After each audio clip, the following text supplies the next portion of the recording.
Memasuki pekan kedua bulan Februari, waspada dengan hujan lebat yang bisa mengakibatkan banjir. Karena hari-hari menuju perayaan Imlek memang selalu diiringi hujan dengan intensitas tinggi. Meski bagi sebagian orang banjir adalah musibah, tapi Imlek tanpa hujan deras seperti pertanda rejeki yang tidak turun deras. Setelah Imlek, musim kemarau datang dengan segala risiko yang mengikutinya. Tapi yang perlu diwaspadai adalah kebakaran hutan dan pemukiman. Selama bulan Ramadan, cuaca panas akan menjadi ujian terberat bagi mereka yang menjalankan ibadah puasa. Lalu, bagaimana dengan bencana seperti gunung meletus, gempa bumi, hingga tsunami? Benarkah anak Gunung Krakatau akan mengalami letusan besar? Bagaimana dengan dunia transportasi? Adakah kecelakaan yang akan terjadi?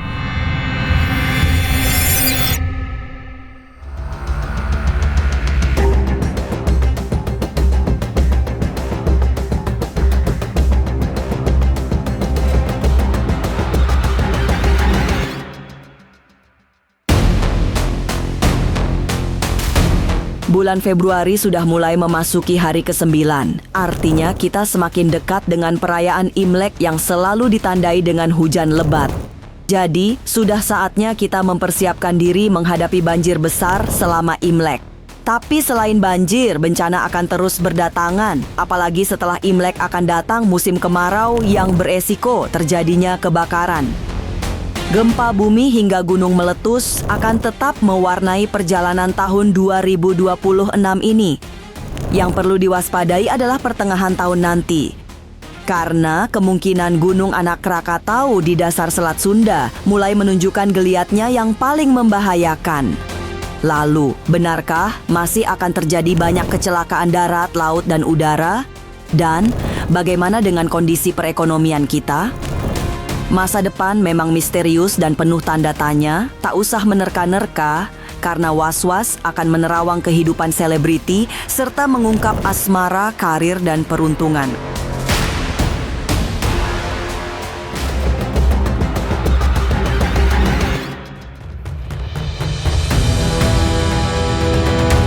Hati-hati, sepekan menuju tahun baru Imlek akan ada bencana yang tak terduga. Salah satunya, bencana akibat curah hujan yang sangat tinggi. Imlek dan hujan memang selalu datang bersamaan. Apalagi ada kepercayaan Tionghoa bahwa Imlek tanpa hujan menjadi pertanda rejeki yang tidak akan mengalir sekencang air hujan. Meski dianggap sebagai pembawa rejeki, hujan di tahun baru Imlek juga memberi ancaman serius karena banjir akan datang dengan kekuatan yang sangat besar.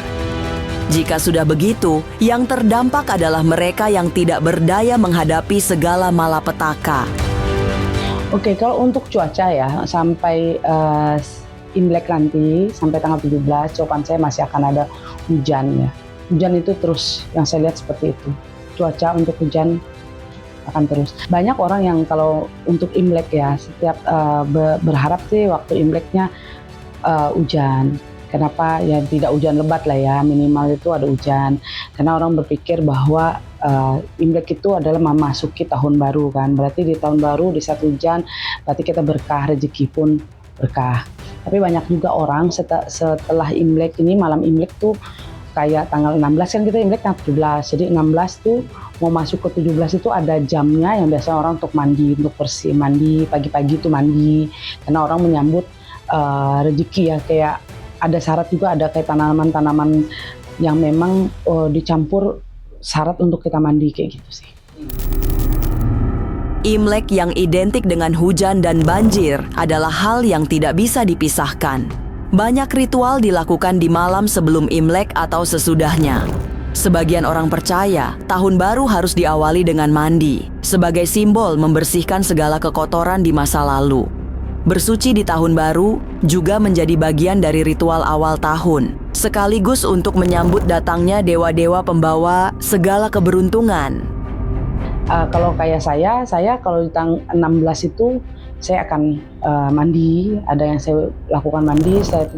Tanggal 16 itu juga ada nanti kayak dewa itu naik Jadi dewa itu kayak naik ke atas, yang mempunyai patung-patung dewa itu biasanya mereka akan memandikan dewa, membersihkan dewa-dewanya. Setelah itu nanti setelah pas malam Imlek nanti akan ada turun kayak dewa rezeki. Setelah itu ada dewa keselamatan, dewa itu yang akan yang akan turun. Nah itu nanti kayak orang ada yang sembahyang untuk menyambut dewa yang sedang turun kayak gitu. Setelah melewati perayaan Xinjia, tahun akan berganti sio menjadi kuda api. Berhati-hatilah dengan segala yang bisa membakar. Bumi Nusantara juga mulai memasuki musim kemarau, sehingga cuaca panas akan menjanjikan bencana tersendiri, termasuk kebakaran yang akan terjadi di mana-mana. Tidak hanya di pemukiman, tapi juga di hutan-hutan yang rawan kebakaran. Selama bulan Ramadan, panas juga terasa sangat menyengat, sehingga menjadi tantangan tersendiri bagi yang menjalankan ibadah puasa. Iya, menjelang puasa panas. Karena kita kalau mungkin Tuhan kasih cobaan juga buat kita. Di saat kita melakukan puasa, kita dikasih cobaan cuaca panas. Benar nggak? Kita bisa menahan hawa nafsu, rasa haus kita kan seperti itu. Tidak seperti di tahun kemarin ya. Tahun kemarin itu cuaca itu walaupun kemarau tapi masih hujan. Ya, tapi kalau ini tahun 2026 ini jawaban saya akan panas. Yang saya lihat seperti itu. Kedua lagi yang perlu diperhatikan akan banyak kebakaran pemukiman. Jadi nanti akan banyak kebakaran kayak pemukiman kayak gitu. Kalau musim kemarau panjang besar pasti akan ada kebakaran hutan. Di daerah kayak Kalimantan, Riau ya, daerah Papua. Antara tahun 2026 dan tahun 2007 ini kan kita api ketemu api lagi. Jadi jawaban saya akan energi api itu akan besar. Lalu, bagaimana dengan banjir rob? Masihkah ada beberapa wilayah yang terancam banjir rob? Nanti itu kayak di daerah Semarang, setelah itu Jakarta, kayak gitu.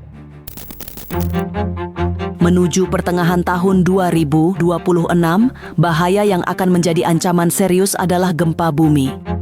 Nyai Dewi Rantian mendapatkan penglihatan bahwa akan terjadi gempa tektonik yang sangat dahsyat.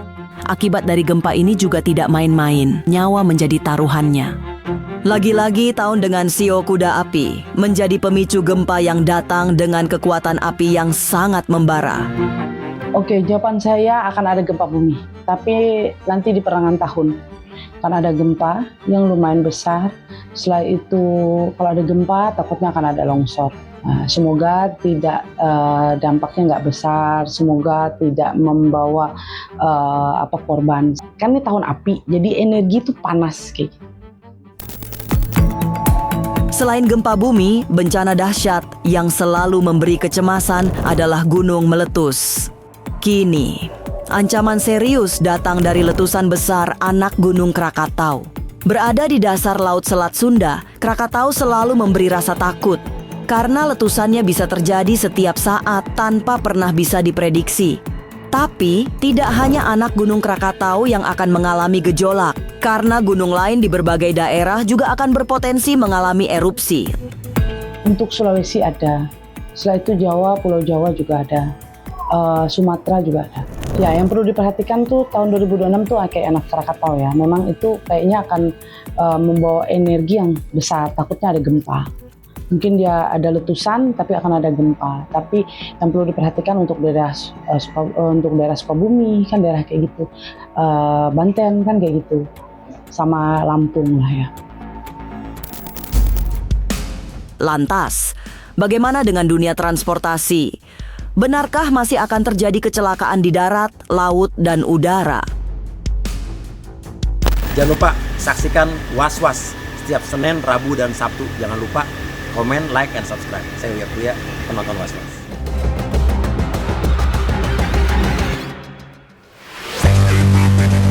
Musibah dan bencana alam belum akan selesai di bulan Februari ini. Kejadian-kejadian alam yang menakutkan masih menjadi teror tidak berkesudahan. Tidak hanya bencana alam, maut juga datang dari dunia transportasi. Sebab masih akan banyak terjadi kecelakaan-kecelakaan yang mematikan. Selain di darat yang akan ada kecelakaan beruntun, di laut dan udara juga ada tanda-tanda bencana. Salah satunya adalah musibah kapal tenggelam dan pesawat jatuh. Tapi yang paling menakutkan adalah kecelakaan di jalan tol yang akan merenggut banyak korban jiwa. Kalau untuk darat ya memang akan ada, tetaplah kecelakaan ada. Tapi ya kayak kecelakaan beruntun yang saya lihat sih ada nanti. Setelah itu saya lihat lagi kayak untuk pesawat ya. Saya sih selalu berdoa bahwa semoga tidak ada terjadi musibah untuk pesawat. Tapi yang saya lihat ada, tetap ada. Tapi saya tidak mau cerita, tidak mau membicarakan pesawat apa yang akan ini. Yang penting pesawat, dari pegawainya semuanya, apapun semua mengecek mesin atau apapun sebelum keberangkatan lebih teliti, lebih detail karena banyak membawa nyawa. Seperti itu. Setelah itu untuk laut yang saya lihat sih, saya lihat nanti ada kapal yang karam. Tahun yang penuh bencana ternyata juga berimbas pada kehidupan sosial dan kemasyarakatan. Orang akan mudah meluapkan emosinya, sehingga banyak terjadi pertengkaran hebat, termasuk yang melibatkan pasangan suami istri. Dampak paling buruk tahun ini menjadi banyak sekali kasus perceraian. Tidak hanya perceraian artis yang membuat heboh, perceraian masyarakat biasa juga sangat menyita perhatian publik. Pertengkaran dalam rumah tangga. Karena yang saya lihat di tahun 2026 ini, emosi orang itu tidak stabil. Kayak orang banyak, perceraian juga banyak banget di tahun 2026. Itu yang perlu banget. Kenapa? Karena kita itu tidak bisa menyeimbangi emosi kita. Jadi harus bisa kontrol emosi, nafsu, setelah itu ambisi. Di tahun 2026 ini harus kontrol banget. Ada faktor ekonomi, ada banget. Tahun 2026 memang menjadi tahun yang sulit untuk dilalui. Banyak cobaan menghadang hingga terjadinya kekisruhan rumah tangga yang berujung pada perceraian. Lalu, bagaimana dengan kondisi perekonomian kita?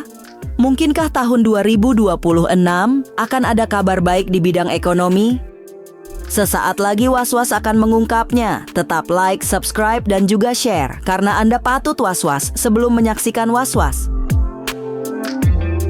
Jangan lupa saksikan Was-Was setiap Senin, Rabu, dan Sabtu. Jangan lupa komen, like, and subscribe. Saya Uya Kuya, penonton Was-Was.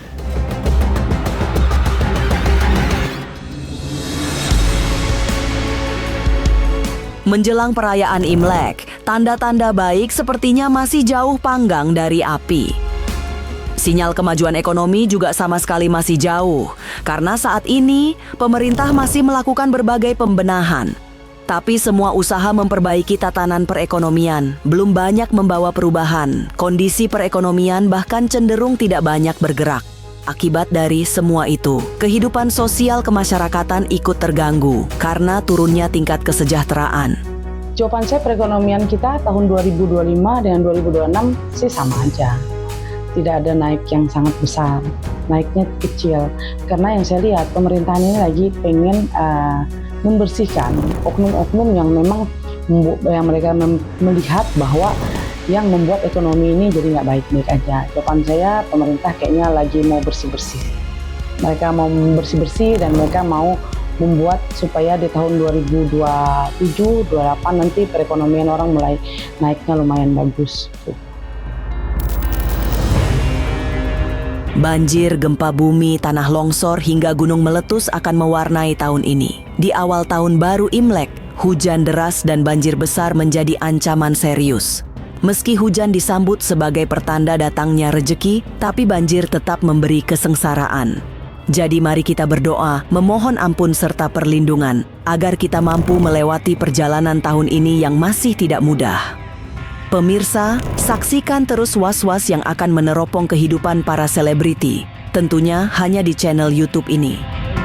Dan pastikan untuk subscribe, like, dan juga share karena Anda patut was-was sebelum menyaksikan Was-Was.